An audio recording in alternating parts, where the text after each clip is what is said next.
Welcome to everyone presented here and the ones watching back at home. It's such an honor to stand on this stage right now. With that spotlight shining on my face, everything feels like a dream. So unreal. At the same time, it feels weird. It's almost as if someone of my age was never supposed to stand on a stage like this. We always say we want the youth to lead and the wise to move out the way. But is that how we should lead the world?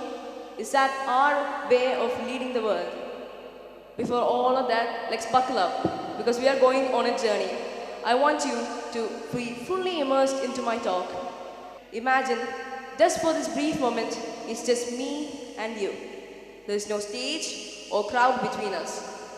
It's just me and you traveling through the deep ends of a forest. We go on and on and on. We have ventured so far that now, if you look back, we can't find our way back. So we have to use GPS. Now we are moving even further. We have ventured so far that now our ears have gone blank. We do not hear our notifications, our friends who didn't close their eyes chatting, and we hear nothing. We hear nothing except the chirping of birds and the rustling of leaves. And this is when we stumble upon our first tree. An old tree, perhaps the oldest in the forest. It has been alive for so long that now its scars on its bark tell a story. It has been alive for so long that its roots now are strongly developed that it can handle the weight of hundreds of branches, thousands of leaves. But what's the point? The tree can no longer grow. The branches have stopped their growth. The leaves have been dried up, shriveled, and have been falling off one by one. The tree was too late. Just beside this tree is a young sapling. A young sapling that has such weak roots that even the slightest wind can blow it over. A palm of a 1-year-old can crush it to the ground. But that one sapling has so much potential.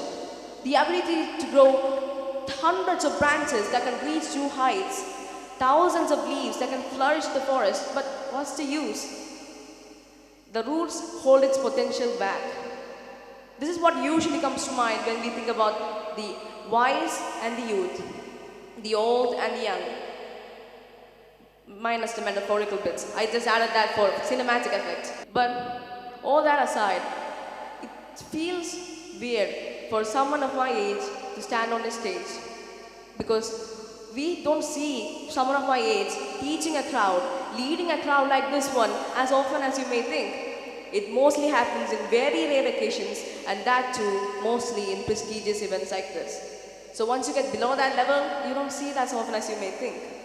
And that's what we are here to change today. We are going to change our way of thinking, opening a third eye, a new ideology, a new way of thinking where the leading of the world is up to the hands of the youth and the wise.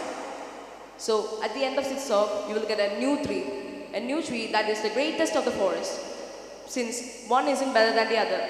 The old tree, even if it's the oldest in the forest, doesn't make it the greatest. The sapling has so much potential, doesn't make him the mightiest. So at the end of this talk, you will get a great tree. Just to prove that the youth can lead, I want you to focus. Remember an instance where you have been educated by someone younger than you. That could be a junior in your institution, your son, your daughter, or anyone just younger than you. Or if you had an instance where you, when you were young, taught something to someone much older than you. That's the proof. That memories that was engraved in your hearts are the proof that the youth can lead. Now, how should they lead? Why should they lead? Because when we are born to this world, we are given an ability, a superpower to see everything, question everything that the adults don't see.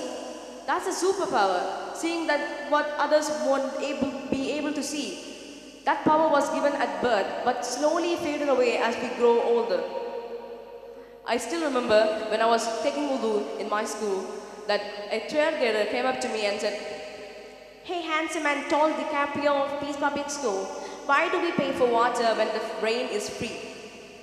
And you know, there's a lot of complications behind that topic, why we put the price tag on water, but they don't know that. They don't know the complications. But they ask questions. That's the trait. And when they are facing a problem, they don't say, if this solution will even work. They will just question us, telling, why haven't this solution been done yet? That's the superpower. That is a great quality of a leader. But leading doesn't mean just going in blindly, giving commands without listening. A great trait of a leader is by communicating to others, the ones he's leading. Hearing out their opinions, their choices. That's the quality of a great leader. And that's when the problem arises. When the youth lead, we often forget the ones who have traveled our path. The wise ones who have done the mistakes that we are about to do, who have done the obstacles that we are about to tackle. So lending an ear won't hurt. It never does. It only does good to you. So that's what I want you to do today. When you get to your home, listen to others. Lend an ear. A fraction of your time can make a big and huge change. And then we can talk about how you can be a leader. So the youth can lead, but the wise can too. The real difference when it comes to leading the world is your age. It's when who is willing to step in front and who is willing to step back. Who is willing to take initiative to the world. That's who are leaders. That's what we call leaders. That's the trait that you need. So no matter you're young or old, you're shriveled or your skin is beautiful as mine, nothing makes a change if you can't step in front. So be the one that makes a change to the world. Try and make difference to this world. Because I remember the first time that I got the chance to lead a group was when I was in 6th grade, which was not that far back, but still, it was such an honorable moment for me because that science teacher that then gave me the chance to lead a group for a science project. And it was such a crazy experience. At the same time, it was quite stressful because I didn't know what to do, how to convey my messages. Because something that I struggled back then and till now is uttering the first word. Because I struggled to bring down that good morning. How can we do this project? I struggled to do with that because I was not that of an extrovert that I am now. And I'm still not an extrovert, but still.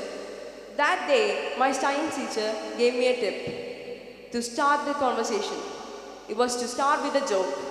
So, because I'm the kind of person, when I hear the slightest smile, the slightest giggle, or you see the slightest shine on your face, I can go on for hours.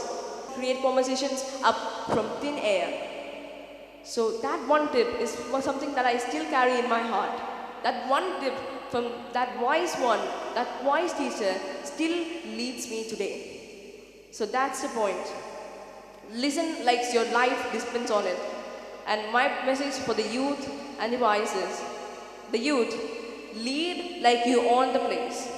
Lead with complete confidence. Lead like you own the world. Don't listen to the others. Don't be a people pleaser. Try and be who you are and lead the world like you are the boss. And to the wise ones, don't move out of the way. Stay with them. Light up the torch. Let them explore in the cave, because giving a sapling in a potted plant is like giving it these constraints that it can experiment. But if you place a sapling directly into the soil, it will become a mighty tree. So break that pot. Let them experiment. Let them travel the world. Let them explore the world and make a better world. So the young, be confident and lead the world. The wise, light up their path. And to everyone else who won't take initiative, don't stand in their way. That's it. Thank you.